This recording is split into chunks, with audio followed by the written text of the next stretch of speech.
have done a lot actually to diminish sexual assault. It's a huge problem on campuses nationwide. 1 in 4 college women report either rape or attempted rape in their 4 years in school. Generally happens during drinking situations. We've taken many strides to help deter sexual assault and rape on campus and in the College Park community while promoting awareness of the topic. We have registered ourselves to be VIA trained. Majority of our brothers are VIA trained. I know since I pledged that immediately we had VIA training, which is a Violence Intervention Assistance program.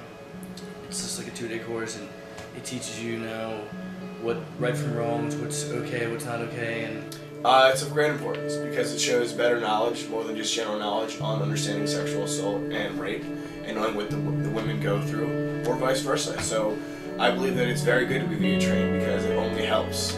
And we are the only fraternity on campus that has a sexual assault speaker come in and speak to our new pledge classes specifically. At least 3 or 4 times every single semester we have some kind of sexual assault speaker, whether it's figures or some kind of interactive approach, which really work well for the chapter. And we have just recently decided to also have an attorney come in so they can tell us all the legal aspects and then tell us exactly what it is.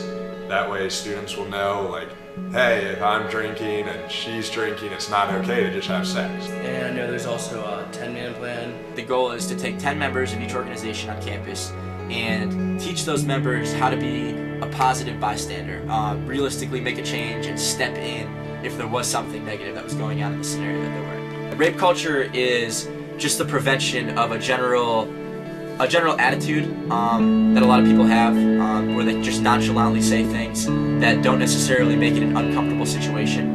And realistically, the biggest issue is the fact that if you don't say anything, it's not making a positive change.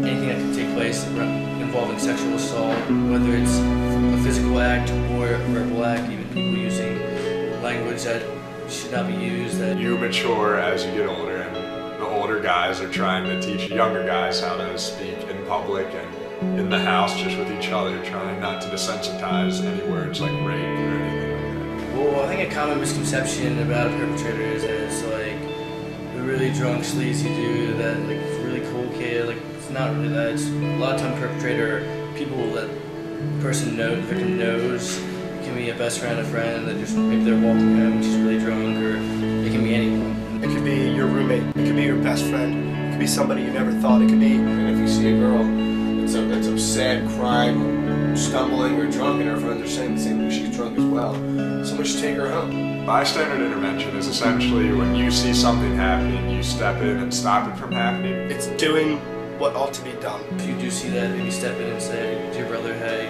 it's not okay, or maybe if you don't know the guy, try to get her out of the situation. But you just try and move in and kind of get him away from her, like slowly ease him out of there.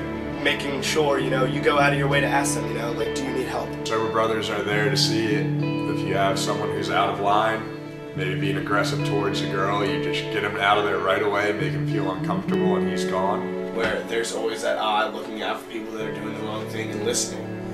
And generally that's bystander intervention. And a lot of situations, bystanders don't do anything to help. And the other day I heard a story from a brother that said he saw a girl in the bar and she was stumbling and very, very sloppy. And he said, hey, to her friends, she's very drunk. She needs to be taken home. He's like, I will take her home with one of my friends and bring her to her home and drop her off there. Like, she needs to be taken home and it's safer that way. And that was a very respectable thing that he did, and I was very proud of what he did. And I believe that Phi Delt truly has it in them that they care about the better society. And sexual assault is one of those things you just have to really bite in the butt and just say, this is not going to happen on charity. And if it does, we make severe action towards it and we make sure it doesn't happen again. It shows the girls that we are a comfortable group of guys to be around, and it builds a level of trust within the community for us in sororities, that they know that we are guys that they can come to when they do need help, and that we're here to listen. Being VIA trained is probably one of the more important things I've learned in college thus far. If you'd like to learn more on how to prevent sexual assault within your community, log on to www.umdphidelt.com.